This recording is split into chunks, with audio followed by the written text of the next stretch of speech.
kesempatannya. Perkenalkan, nama saya Vidya Adrian Widianata, NIM 2018 Di sini saya akan menjelaskan tentang The New York Times Company. Pada tahun 2001, perusahaan New York Times memiliki berbagai properti media termasuk koran New York Times, Boston Globe, Worcester Telegram and Gazette, dan 14 koran regional lainnya yang sebagian besar berlokasi di Amerika Serikat bagian selatan. Koran New York Times berupaya menyediakan konten bernilai tambah tinggi kepada pembacanya. Merek ini diyakini sebagai aset perusahaan yang paling berharga, dibangun melalui pelaporan dan analisis terbaik selama bertahun-tahun, ditambah pemasaran dan promosi. Koran tersebut telah memenangkan 79 hadiah Pulitzer, dan hadiah ini lebih dimenangkan oleh New York Times lebih banyak daripada koran lainnya. Namun tahun ini merupakan tahun yang sulit bagi perusahaan dan perekonomian yang telah membukukan tingkat pertumbuhan tahunan 0,3% yang lesu di kuartal kedua. Selain itu, serangan teroris pada 11 September telah secara dramatis meningkatkan perasaan yang tidak pasti terhadap perusahaan. Profitabilitas operasi koran sangat sensitif terhadap kondisi ekonomi. Pengiklan cenderung memangkas pengeluaran iklan secara signifikan selama masa ini. Iklan mewakili 65% dari total pendapatan perusahaan. Tahun sebelumnya, setelah booming.com, perusahaan telah meningkatkan investasinya di NYTD secara dramatis.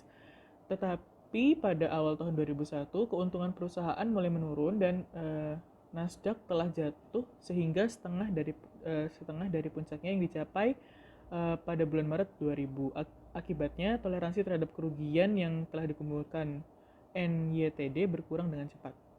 Meskipun NYTD telah membukukan arus kas positif pada kuartal kedua untuk pertama kalinya, namun masih diyakini bahwa biaya dapat dikurangi lebih lanjut dengan lebih mengintegrasikan operasi NYTD dengan bagian perusahaan lainnya. Beberapa operasi untuk rekonstruksi NYTD akan dibahas pada pertemuan perusahaan pada tanggal 28 September. Terima kasih. Baik, terima kasih atas kesempatannya. Di sini saya Ahmad Zaki Fadil dengan NIM 814. Di sini saya akan menjelaskan tentang New York Times Digital. Pada September 2001, New York Times Digital telah mengembangkan dan telah mengoperasikan dua situs web, yaitu newyorktimes.com dan boston.com. Situs web tersebut menyertakan akses internet ke seluruh konten baru, surat kabar New York Times dan Boston Globe, berita terkini yang diperbarui secara teratur dan berbagai fitur interaktif yang ditingkatkan. New York Times Digital juga bertanggung jawab untuk mengelola digital perusahaan bisnis, distribusi arsip yang menyediakan konten untuk layanan pencarian berita penelitian seperti Dow Jones dan LexisNexis. Selain secara total, tim berita newyorktimes.com ini berjumlah beberapa lusin. Kelompok ini mengatur proses produksi semua konten untuk situs web. Selain berkoordinasi dengan fungsi berita berkelanjutan, ruang redaksi menggunakan kembali semua konten yang diproduksi untuk surat kabar New York Times, sehingga cocok untuk internet. Dalam praktek, ini berarti mengubah berita utama, menambah hyperlink, mengubah ukuran foto, dan mengubah keterangan. Konten dari berbagai mitra seperti Associated Press dan CBS Market Watch adalah juga terintegrasi dengan situs. Sistem teknologi informasi yang canggih otomatis signifikan bagian dari proses mengubah konten surat kabar menjadi konten situs web. Tim berita melakukan lebih dari sekedar memformat ulang artikel untuk internet. Mereka juga mencari cara baru dan kreatif untuk memanfaatkan sepenuhnya multimedia internet, termasuk tayangan slide, konten audio dan video, dan bagian interaktif khusus seperti satu untuk saat Olimpiade musim dingin 2002 Lake City. Akses ke newyorkcity.com bisa diakses secara gratis, namun pengguna diminta untuk mendaftar ke situs tersebut menyediakan New York Times Digital dengan informasi demografis. Dengan begitu, banyak sumber berita alternatif di web memaksa pengguna untuk mendaftar dianggap beresiko. Padahal situs media online lain telah memutuskan untuk menghapus batasan pendaftarannya. Informasi pendaftaran mengaktifkan newyorktimes.com ini untuk melayani iklan kepada khalayak yang ditargetkan. Pengiklan digital menempatkan tinggi penghargaan kemampuan ini. Terima kasih. Terima kasih atas kesempatannya. Nama saya Ersa Dinda dengan NIM 2018310824. Nah, di sini saya akan menjelaskan tentang mengembangkan organisasi NYTD. Nah, cara pengoperasian NYTD ini telah berkembang selama 6 tahun sejak New York Times Company ini kali masuk ke internet pada tahun 1995. Nah, NYTD ini dibentuk oleh pilihan yang terkait dengan struktur organisasi, kepemimpinan, budaya, kepegawaian, penganggaran, dan kinerja evaluasi. Lalu saya akan menjelaskan tentang struktur organisasi dan kepemimpinan. Nah, pada awal tahun 1995 ini ada seorang karyawan dari Departemen Sistem Informasi. Nah, dia ini yakin bahwa internet ini akan memberikan pengaruh yang luar biasa pada bisnis organisasi. Nah, karyawan ini bertanggung jawab untuk memastikan bahwa perusahaan ini selalu update tentang tren-tren baru. Nah, lalu ada 4 karyawan yang ditugaskan untuk proyek website baru. Nah, di sini mereka berusaha untuk bagaimana caranya agar untuk konten surat kabar ini tuh bisa dimasukkan ke dalam internet. Lalu, pada pertengahan tahun 1995, seorang pakar media interaktif bernama Martin Nisenholtz ini dipekerjakan untuk menjadi presiden dari NYTD di masa depan. Nah, Tuan Martin Nisenholtz ini akan melapor kepada manajer umum dan editor surat kabar. Nah, tetapi seperti kebanyakan organisasi berita lainnya, New York Times ini mempunyai batasan antara editor dan sisi bisnis organisasi di perusahaan untuk memastikan bahwa editor ini bekerja secara independen. Nah, lalu editor surat kabar bagian luar negeri dan koresponden diplomatik ditugaskan untuk mengarahkan editor untuk newyorktimes.com. Nah, lalu pada tahun 1999, karena valuasi internet yang semakin meningkat, para eksekutif senior ini mulai khawatir bahwa sumber daya yang tidak mencukupi ini semua dikhususkan untuk mengembangkan newyorktimes.com. Nah, akhirnya mereka merasa bahwa koran digital ini tidak bisa untuk memanfaatkan internet secara sepenuhnya. Lalu akibatnya, perusahaan ini menerapkan 2 keputusan. Yang pertama, menciptakan divisi operasi baru yang bernama NYTD untuk melapor langsung kepada perusahaan. Lalu yang kedua namanya pelacakan saham yang akan memungkinkan NYTD ini untuk meningkatkan modal pada valuasi internet. Lalu pada tahun 1999, NYTD ini menggabungkan semua situs web perusahaan dengan alasan bahwa akan memfasilitasi pembelajaran satu sama lain agar lebih baik. Nah, tekanan pada NYTD ini untuk mencapai profitabilitas meningkat pada akhir tahun 2000. Akibatnya, manajemen ini memutuskan untuk mengejar efisiensi operasi yang lebih besar dengan memusatkan operasi dan menetapkan struktur di mana para manajer umum ini bertanggung jawab atas operasi sehari-hari. Nah, lalu kepala fungsional ini akan melapor ke GM. Nah, manajer produk ini akan melapor ke GM dan mengkoordinasikan semua tugas yang terkait dengan produk mereka, meminta masukan dari penjualan, pemasaran, dan teknologi. Nah, lalu mereka akan mengembangkan rencana bisnis seputar produk baru dan jika disetujui oleh GM dan staf senior, maka akan dikelola lebih lanjut. Lalu GM ini nanti akan melapor kepada tim kebijakan senior. Saya akan menjelaskan tentang perekrutan dan kompensasi. Nah, kebijakan perekrutan ini diubah untuk mendukung upaya menciptakan budaya yang berbeda. Nah, faktanya, kesulitan dalam merekrut ini menjadi kendala dalam pertumbuhan NYTD. Janji opsi saham sangat penting dalam memikat calon karyawan dengan profil yang diinginkan oleh NYTD, yaitu muda, cerdas, dan ambisius. Lalu program pensiun ini dihapuskan juga dari paket kompensasi NYTD. Sebelum 2 putaran PHK pada awal 2001, NYTD ini telah berkembang menjadi sekitar 400 karyawan, yang kurang dari seperempatnya ini memiliki pengalaman di surat kabar. Pada September 2001, beberapa kekhawatiran telah berkembang tentang bagaimana memastikan bahwa keterampilan dan pengetahuan yang berhubungan dengan internet ini ditransfer kembali ke organisasi surat kabar.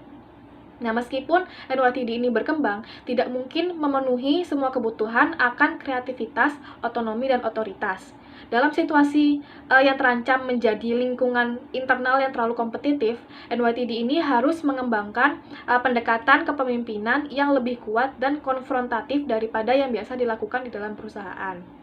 Terima kasih atas kesempatannya. Perkenalkan, nama saya Vika Tri Rositasari dengan NIM 2018-310710.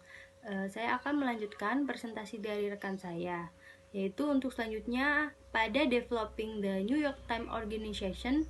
Poin selanjutnya itu ada the budgeting process, yaitu proses penganggaran. Untuk menghasilkan suatu ide, The New York Times Brand secara terus-menerus meninjau data penggunaan untuk situs webnya. Ini dimaksudkan untuk memastikan ide-ide yang dihasilkan dapat menarik pelanggan potensial. Rencana tersebut kemudian dievaluasi oleh tim eksekutif senior dengan menggunakan suatu kombinasi antara analisis nilai sekarang bersih yang longgar dengan penilaian berpengalaman. Ada banyak dugaan yang terlibat, terutama dalam memproyeksikan pendapatan. Namun, anggaran perusahaan didasarkan pada ekspektasi variabilitas yang jauh lebih kecil dan direvisi pada interval yang jauh lebih lama. Tim eksekutif senior memprioritaskan proposal yang telah diajukan dan dalam perubahan perspektif yang sangat cepat. Sudah mulai mengevaluasi .com didasarkan pada profitabilitas daripada pertumbuhan pendapatan. Dan untuk poin selanjutnya ada performance evaluation atau evaluasi kerja. Perusahaan menetapkan tujuan informal bahwa New York Times Brand akan memperoleh keuntungan dalam waktu 5-6 tahun, yang mana New York Times Brand akan dan staf senior perusahaan akan melakukan sebuah negosiasi untuk memperoleh target keuangan selama proses penganggaran perusahaan. Target ini cenderung berfokus pada metrik terpenting bagi perusahaan yang dapat berubah dari satu tahun ke tahun berikutnya, bergantung pada strategi perusahaan dan kondisi perekonomian. Karena anggaran New York Times Brand naik dengan cepat, hal itu juga menarik perhatian lebih banyak orang secara internal. Seperti halnya .com, pertumbuhan pendapatan menjadi pengaruh paling signifikan dari persepsi kinerja. Kemudian, walaupun profitabilitas New York Times Brand menjadi lebih penting, namun hal tersebut tidak mudah untuk perhitungannya karena tumpang tindih operasi antara New York Times Brand dan bisnis inti. Namun tidak ada upaya untuk membuat alokasi pendapatan atau biaya untuk area lain yang tumpang tindih. New York Times Brand percaya bahwa hal itu memiliki dampak positif yang substansial pada nilai New York Times Brand, terutama dengan memperluas jangkauannya secara geografis. Sekian yang bisa saya jelaskan, selanjutnya akan dijelaskan oleh rekan saya. Assalamualaikum warahmatullahi wabarakatuh. Terima kasih atas kesempatannya. Perkenalkan, nama saya Winda Astuti dengan NIM 725. Di sini saya akan melanjutkan presentasi dari rekan saya mengenai konflik dengan bisnis inti. Konflik ini terjadi saat tim manajemen senior bertemu untuk membahas struktur organisasi masa depan New York Times. Beberapa area terjadi gesekan atau perbedaan pendapat. Masing-masing pendapat ini dibuat tumpang tindih antara operasi bisnis inti dengan New York Times. Selanjutnya yaitu tentang operasi editorial dan merek New York Times. Selama beberapa dekade, industri surat kabar telah melakukan pemisahan operasi editorial dan operasi bisnis. Prinsip tersebut dikembangkan karena pada tahun-tahun awal industri, banyak pemilik yang tidak bertanggung jawab akan melakukan apapun yang diperlukan untuk menjual produk mereka. Wakil Presiden Eksekutif New York Times menggambarkan bagaimana industri mereka ini bertahan. Selama bertahun-tahun, penerbit mengembangkan organisasi yang benar-benar menghormati fungsi tunggal dari departemen yang berbeda. Mereka sangat berhati-hati dan membangun organisasi untuk menghormati independensi editorial. Sampai akhirnya perusahaan mereka berkembang besar. Selanjutnya yaitu penjualan periklanan. New York Times dulu sangat termotivasi untuk memulai menjual ruang iklan situs web kepada pelanggan surat kabar mereka. Tapi tenaga penjual surat kabar tidak terlalu cemas, karena yang pertama, mereka juga tidak memahami media baru. Kedua, mereka telah membangun hubungan dengan pelanggan utama selama bertahun-tahun. Ketiga, penjualan digital diharapkan sangat kecil dibanding dengan penjualan surat kabar. Jadi, tampaknya masuk akal bagi beberapa perwakilan penjualan surat kabar menggunakan ruang di situs web untuk membantu menjual iklan cetak. Yang keempat, banyak pelanggan baru yang merasa nyaman dengan beriklan di situs web. Namun, sejak 2001, terjadi beberapa rintangan yang besar yang dapat diatasi secara efektif. Namun, masih banyak klien surat kabar memilih untuk tidak beriklan secara online. Di sini, tim surat kabar berada di bawah ancaman nyata dari situs-situs baru seperti monster.com yang menjadi alternatif yang sangat populer untuk iklan surat kabar yang sedang dibutuhkan. Hasilnya, di sini ada motivasi yang jelas dan menarik untuk mencari tahu bagaimana menciptakan nilai dengan menggabungkan iklan baris tradisional dengan online iklan baris. Selanjutnya yaitu penjualan langganan. Awalnya ada banyak ketakutan, terutama di pihak staf sirkulasi. Penawaran surat kabar gratis di internet akan berdampak negatif pada langganan penjualan.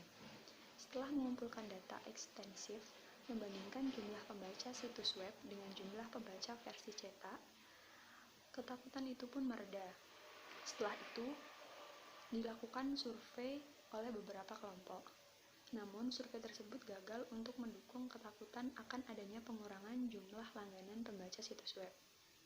Faktanya, pada pertengahan tahun 2000, situs web telah menjadi sumber terpenting kedua pada penjualan langganan baru pada koran tersebut.